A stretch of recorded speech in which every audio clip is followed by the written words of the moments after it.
Hundreds of Navy personnel will be taught how to operate nuclear-powered submarines under a new treaty with the United Kingdom. As the AUKUS program progresses, China has suffered a major naval setback. A royal welcome for the AUKUS allies. Defence ministers and secretaries gather in London, their first such meeting outside the United States. Here, discussions have begun on a new treaty between Australia and the United Kingdom. It seeks to lock in a timeline for the design and construction of nuclear-powered submarines. What 3 years ago was an idea has blossomed into operational plans and plans which are being executed. They include training Australian personnel to work on and maintain the vessels. I'm using this point to add extra momentum behind the UK commitment to AUKUS. Speaking exclusively to Sky News, the new British Defence Secretary hopes to safeguard the submarine program against delay and disruption. And it'll be part of binding our two countries more closely together. Ahead of November's US election, Defence Minister Richard Marles and his American counterpart Lloyd Austin agree that AUKUS will endure regardless of whether Donald Trump or Kamala Harris takes the White House. The alliance is the cornerstone of our foreign policy. It's the cornerstone of our national security. I think our strong relationship makes working on complex issues like this a bit easier. And the AUKUS deal is complex. Alongside submarines, these three nations are developing new technologies like undersea robotics and artificial intelligence to maintain peace and stability in the Indo-Pacific.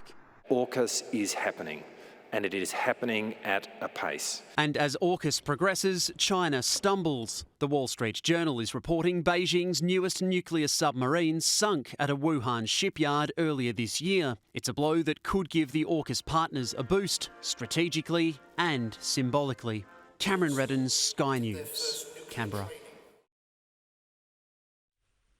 Joining me live is Director of Strategic Analysis Australia, Michael Shoebridge, for discussion. Hi there, Michael. Great for you to be on the show. To what extent do you think the trading part of this treaty helps to close our capability gap where nuclear is concerned? Well, despite Richard Marles telling us that AUKUS is moving at pace, it's moving at a slow pace. So here we are 3 years on, and what are we celebrating? The negotiation of a potential next bit of paper, this time between Australia and the UK. So we're seeing a lot of rats and mice activity dressed up as profound implementation, like agreeing to put a couple of hundred Australians through UK training programs. We've probably got to get about 3,000 crew through the US and UK training programs, and a whole bunch more through nuclear maintenance and regulatory training. And that problem is enormous, and the glide path for that looks really challenging. But some of the things that are missing that we should be seeing instead of bits of paper are plans for where the East Coast base has got to be and for the big dry docks that you need for these submarines, not just where you build them, but where you're going to maintain them. We're not seeing any of that from the government. So why are things moving slowly, as you say, and what can be done to accelerate it? Well, I think the government is terrified of having a public discussion about some of these things. They like to talk about AUKUS as if it's all jobs and growth. In fact, the new UK Defence Secretary was celebrating the jobs and growth that all this Australian money will bring to the UK. So he's got a point. But the government doesn't want to talk about an East Coast base because wherever it goes, it'll go into an electorate and surrounding electorates where not everybody's going to be happy. But if they don't decide where the base is going to be, and if they don't plan and build the dry docks, these submarines won't be able to operate. And that's a decision they need to take early. Do you think there's also reluctance due to, we've heard a lot of Labor grandees criticise the AUKUS deal, that we're losing our independence and also we're hurting our chances at regional integration? I think there is a fear of, if you have to talk about why you're getting nuclear-powered submarines and why you're spending $368 billion of public money, you have to mention that word China and you have to mention aggression and military power and prospects of war, none of that is something that the Albanese government likes to mention because they want to get lobsters back into Chinese consumers' tables.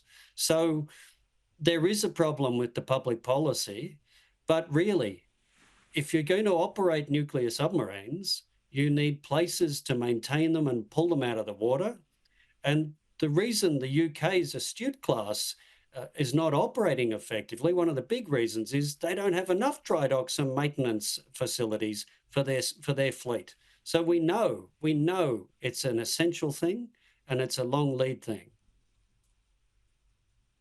And speaking of China, just this week, China test-fired intercontinental ballistic missile, and also there's that report of a sinking of a new nuclear submarine. Your take on that? Well, I think the sinking of the latest class of nuclear attack submarine, the Type 41 class, at its pier is a damaging reverse for the Chinese.